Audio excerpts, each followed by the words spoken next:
Welcome back to the Grow Your Nutrition Business podcast, powered by Healthiest Nutrition Mentoring. At HSN, we believe something as fundamental as nutrition shouldn't be complicated, which is why we focus on a simple, habit-based approach. We know that helping our clients become the best and healthiest versions of themselves isn't just about what they eat or going to the gym a few hours a week.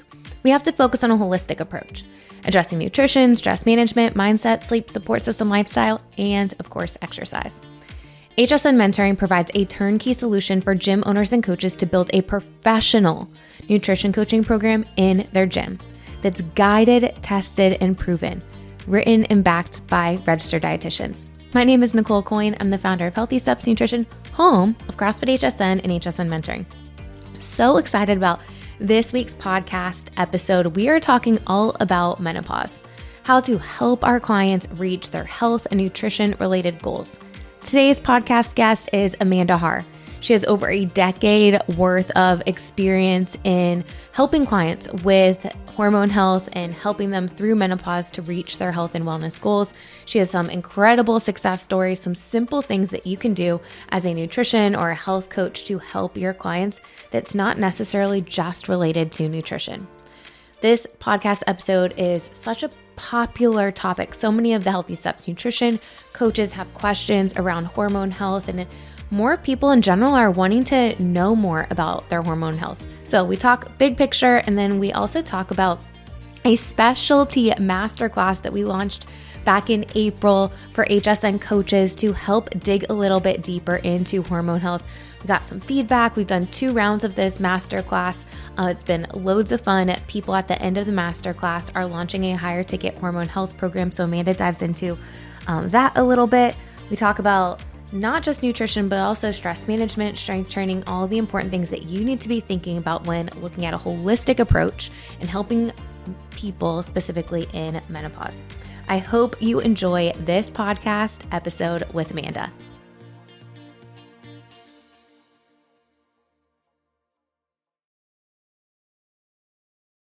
Amanda, welcome back to the Grow Your Nutrition Business podcast. I'm so happy to be here, Nicole. We're talking about your favorite subject today, hormone health, menopause. You've helped so many people from a client-facing standpoint in this stage of life, help them get through some of the plateaus or some of the struggles that they've had. Typically, people in menopause have a tougher time losing the weight, reaching the goals that they have. Why do you think that is? Right. And I mean, there's, of course, a multifaceted, and I've heard this from a lot of the coaches who have gone through our hormone masterclass, like this is one of the trickiest populations to work with. And I agree, it is, right? Because fortunately or unfortunately, hormones control a lot about our brains and our bodies.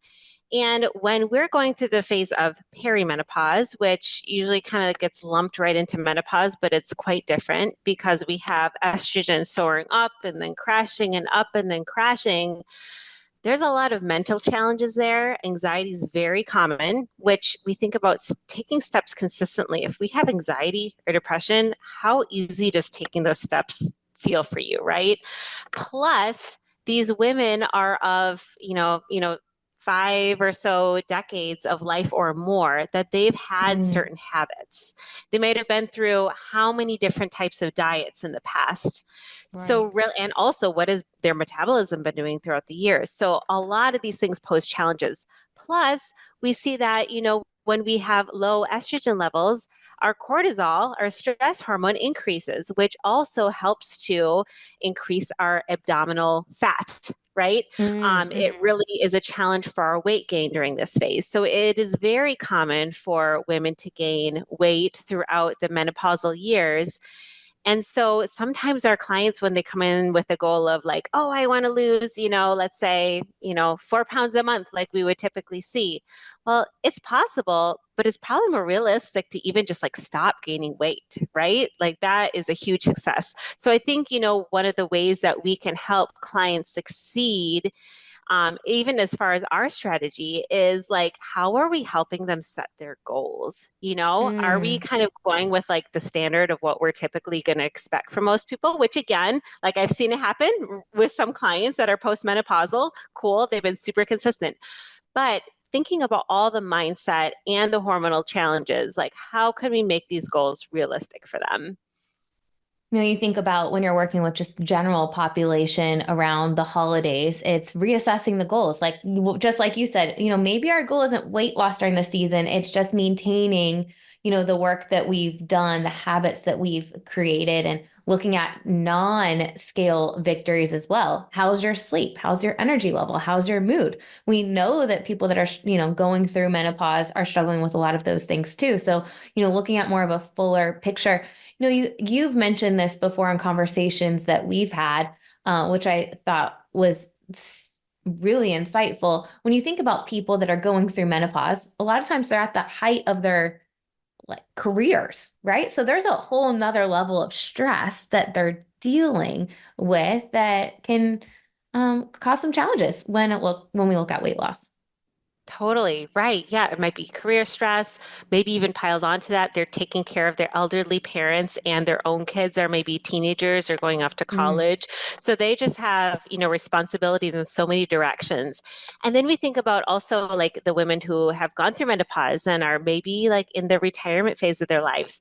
We may think, oh, you have all the time now to eat right and exercise and cook your food. Like, coming from my perspective, it's like, oh, yay. But really, I mean, they're going out to eat more with friends. They might be traveling for weeks, months at a time. They might be going to visit grandkids, so staying at other mm. people's houses. So, really, I find during the stage, a lot of times it's almost like more challenges to consistency rather than less. That's a really good point. And when you're working with a client as a coach, you need to take in all aspects, not just the perfect little cookie cutter, plan that will work perfectly when they're at home prepping all of their food. You got to take into account all of those things. When we think about working with this population, what are some basic things to start with when coaching them? Yeah. Well, this has come up in our conversations quite a bit with our masterclass, especially of, the importance of addressing mindset first off. Mm, Because I think, especially when women are struggling with symptoms, fatigue, disrupted sleep, maybe they're having hot flashes during daytime or nighttime, the weight gain, their change of their brain and their mindset, they don't even feel like themselves. There can be a lot of what seems like complaining going on and really in kind of this negative cycle as far as their mindset goes. So, we find that, just addressing mindset first off the bat, even before we layer on different nutrition habits or other pillars of health, can be immensely helpful. Because if their mm, mind is in the right place to make the changes, they're going to be a lot more successful. And this can come from, simple habits such as, utilizing, I love our positive affirmations resource, for those mhm. clients who are like, no, I've never, tried positive affirmations in the morning before. Like, I'm like, okay, here's this resource. Take a look at them and, what stands out for you? And so they'll circle a few that are their favorites. And, it can be life changing because unfortunately, I mean, people might have even had like counseling in the past, but maybe they've never actually thought about what are my thoughts and how can I influence my mindset around it. So that first step can be a huge help in relieving their stress and helping them to think more clearly about their steps forward. I love that. That positive affirmations sheet is really helpful. If you're an HSN mentoring coach or a healthy steps nutrition coach and you're not using it, definitely identify a couple people that you think would really benefit from that and introduce it and see how it goes. Another resource around mindset, that book, Soundtracks by John Acuff. I love that book. That's a great book to help with mindset. And honestly, I think the most impactful thing for me personally with that book is just being in tune with what my thoughts are. Like, okay, this is not kind, this is not helpful. I need to like redirect and go in a different direction. Easy for us to do this with 2 year olds, right? Like, oh, we can distract them super easily. A little bit tougher for us to do it with ourselves, but just becoming aware that this is not true, this is not kind, this is not helpful. I need to stop. 100%. I love how you mentioned the awareness, right? Like if we're aware, we can make a choice with what to do with that, but it doesn't come unless we're aware of it in the first place, which is awesome. What are some of the other things that you would want to think about beyond just mindset when working with this population? Yeah. So when we're kind of going into more of like the, of course, sleep, right? Anything we can do to support sleep is going to be hugely helpful to help our nutrition steps forward. And then really emphasizing adequate protein, because if we Mm, can maintain muscle mass during this phase or build muscle mass, that's going to help mm, support our metabolism and support our muscle mass that is connected to so many aspects of our longevity and our bone health. After menopause, when women's estrogen is very low, actually lower than a man's regular estrogen level, right? So, a man's level of estrogen is actually higher than a postmenopausal woman unless she's receiving HRT. We need to make sure that we are doing all we can to help with our blood sugar management and maintain our muscle mass. In educating clients on the importance of protein, because again, this population tends to shy away from that depending on what education they've had in the past. mm. Um, Building fiber into their meals in order to manage their blood sugar levels. And then also, making sure that we're doing strength training, which again, with this population can be sometimes very challenging. So really kind of the muscle aspect, muscle being the organ of longevity, is very directly applicable to this population. So we find that when we're doing some things to address, muscle maintenance and muscle gain, that's going to be really helpful, because we might see inches fall off faster than we see the pounds, right? Because we're gaining muscle, losing fat. And that's why, proper biometric measurements are really helpful too, because I do find that as far as overall weight goes, typically weight loss tends to be slower in this population. But when we're actually checking into muscle versus fat versus inches lost, we're like, wow, there's more progress than we would have realized if you were just stepping on that scale every day. So those are kind of probably the top things that we want to really recognize with this population. Most people in general, beyond just this population, do not get enough protein throughout the day. The recommended daily allowance per protein was made many, many years ago and hasn't been updated. And when you look at the newer research around, like Gabrielle Line, for instance, the Forever Strong book is a really great resource. It's double the amount of protein that is recommended from standard recommendations with how much we need to maintain and build muscle, which is really important because as you age, your muscle breaks down. So unless you're doing things to build muscle, it's not going to just happen by sitting on the couch. Like you actually have to do some strength training exercise, which is something that, when you look at a holistic approach to nutrition coaching, you are addressing that as well. Right, definitely. And you think about too, like for some women, cravings are a really big thing in especially perimenopause. Maybe it lessens in menopause, but for some people it can still persist then. When we have enough protein in our eating pattern, we know that it helps stabilize our blood sugar for 6 hours afterwards, right? And I think about that too. Like when I increase the protein in my eating pattern, I'm like, why am I not hungry 3 hours later? It really makes Yeah. a huge difference on our satiety levels. And so, again, like we have, clients using GLP-1 agonists and other medications like that to help curb their appetite. Well, protein, right? Like this is one thing that can help you feel satisfied and not have those cravings throughout the day, which is really powerful. I think, sometimes as coaches, we know, okay, protein is really important, but to see all these direct applications, and especially kind of in the menopausal area, like it could be so, so impactful. And I think helping people break down, like, here is what the amount of protein that you need per day looks like in a sample eating, a sample day, right? Not telling someone, not giving them a meal plan, hey, you have to eat these certain things, but here's the, like the amount of protein that you need for breakfast, lunch, and dinner. When you look at Gabrielle Lyon research and what we recommend, 30 grams of protein for breakfast to start the day off strong, that's a lot of protein for most people. I would venture to say that most people aren't getting that amount. So just starting there, of course, starting with the mindset first, but then starting with making sure that people are pairing protein with every meal and snack. An adequate amount of protein throughout the day is so important. You think of bigger picture, so many people, this is one of the common myths around CrossFit or just fitness in general. They're so worried about getting a protein shake after the workout that's 25 grams, but then they're not getting any other protein throughout the day or just minimal amounts. You're not going to meet the goals that you have for the day to build the muscle that you're working really hard for in the gym. So, big picture, we need to be educating about this overall, but then in a one-on-one setting, what does it really look like? How much protein are you getting throughout the day? And how can we intentionally add protein, high protein snacks so that you can meet the goals that you need for the day? Love that. That's beautiful. One of my most successful postmenopausal clients, like she's the one who asked me, she's like, okay, so what does this look like throughout the day? How much should I have like with dinner, breakfast, lunch, and we talk through, what does that look like? What does that look like with palm sizes, right? Like Mm-hmm. easy ways for them to be able to gauge so they're not having to track all the time what they're eating. And that's where I love, the option of, with the HSN app for HSN mentors is, kind of the food photo logging. Like we Right. love that tool in order to see, as long as we as coaches are educated on what we're looking at, Yeah. how much are we getting as far as protein in a day? And that's a kind of a nice direct lens to be able to use when we're utilizing that tool. I love that.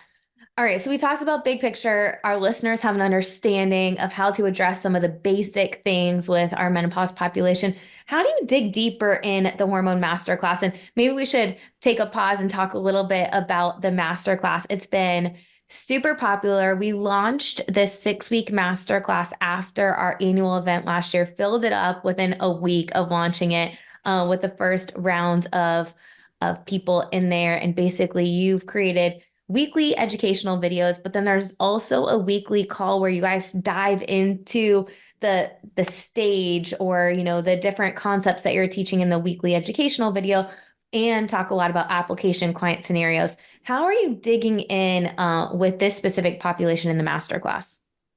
Yeah, great question. So yeah, I love all the resources and everything that we've created for the coaches because they get to kind of get like, start hitting the ground running and being able to sell higher, level packages to clients and also help them in a different way before. So we focus actually 2 of the 6 weeks on the menopausal stage Mm, because we've actually created a 28-day challenge that specifically focuses on reaching the menopausal population. Because again, this is a population that a lot of coaches have said, okay, I need help with this. So we talk through, specifics of what to look for, what to help, kind of baseline recommendations for clients. Also, perimenopausal and menopausal women who are suffering with different symptoms. We talk about how we can help them work through those symptoms so that they can be more consistent with their habit changes along the way as well. Um, mm, Along with that, we have a lot of awesome resources that is really helpful for coaches to understand, for clients to understand why we're telling them what we're telling them, because I think that's really, really important to see consistent changes. The client needs to know why. And then, of course, we have, the 12-week program that can be available for anyone as far as this hormone specialty goes. So we built out a lot of stuff, but it's really cool, like getting into those discussions and those group calls on Thursdays are just amazing because like, it's not only just me talking about what the education is and helping you understand, but it's also these coaches coming together and talking about real life scenarios, things that they have experienced, questions that they have, best practices of bringing something into your gym. mm. So I love the fact that it's like exponential when we all come together and talk through these topics together. I heard something at one point from a mentor of mine. I don't remember who said it, but he said, you have in today's age, you have an opportunity to borrow someone's diploma. And what he meant was like you can learn from everyone else's mistakes and like the trials and the tribulations and the education that they got, but then more importantly, the clinical practice that they have so that you can hit the ground running faster. And this 6 week hormone masterclass, I think, is a perfect example of that with you. You have over 15 years of experience working with this population, a lot of research. Like you are so passionate about this topic that it helps people to be able to use everything that you've learned in your 15 years of experience, pack it down to a 6 week course, but then more importantly, not reinvent the wheel with creating programs and resources and tools to be able to support clients in all stages of their life in relation to hormone health. We've added Dutch testing too for this population. So we do it at our HQ location, but then coaches who have gone through the Hormone Masterclass can refer their clients just to get Dutch testing with us, have interpretation with the RD, and then go back to the coach and work with the coach to facilitate the plan that one of our Healthy Steps Nutrition RDs have created, which is really cool. You guys have done an incredible job with this masterclass. Now, if you're listening to this and you're like, man, I want to do this masterclass. I don't know how I missed the boat the first 2 rounds. We do have a wait list now for the one in 2025. We keep it small, 15 to 20 people, all Healthy Steps Nutrition coaches. So you have to go through the basic main course and graduate from that before enrolling in the Hormone Health Masterclass. We want you to understand the foundations of an effective nutrition coach before layering on the more advanced techniques.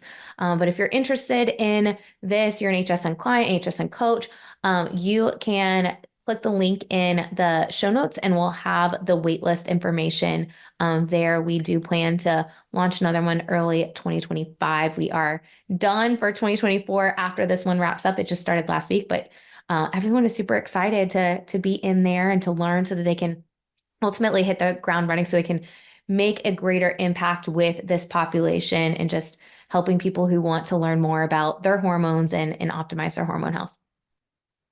Definitely. Yep. Just like you mentioned, Nicole, like this is everything that I would have loved to have a decade ago. So hopefully, those coaches who join it are really able to, exactly. Just like hit the ground running a lot faster, given the concise information rather than, shooting in the dark. So yeah, I'm excited that we've been able to bring this to coaches and we'll continue to. Awesome. Amanda, thank you for all that you do. We have quite a few podcasts around hormone health, menopause, on the Grow Your Nutrition Business podcast and Nutrition Made Simple. We'll make sure to link some of those in the show notes as well. So if you loved this episode, make sure you check out the other ones related to this topic as well. Amanda, thank you for all that you do, and we'll have you come on again soon. It's my pleasure, Nicole. Thank you. Well, that was a fun episode. Gosh, it seems like at least 2 to 3 times a week, I get a question around this from our neighbors, friends, family members, gym members who are going through menopause and just want some additional support, want to understand where they're at with their hormone health. We're super excited to be partnered with Dutch and be a preferred provider for that testing, and our dietitians are interpreting the results. The cool thing with Healthy Steps Nutrition coaches is once they go through that hormone health masterclass, their clients can get the testing with us, and then the coach can facilitate the program and the recommendations that the registered dietitian is recommending. So super excited about that. If you have more questions around hormone health or you want some more information, we are going to go ahead and link a few different podcast episodes around hormone health, menopause that we've done on our sister podcast, Nutrition Made Simple, and then 1 or 2 from this podcast earlier episode. So make sure that you check out those episodes. If you enjoyed this podcast episode, don't forget to subscribe, leave us a review, and we'll see you back here soon.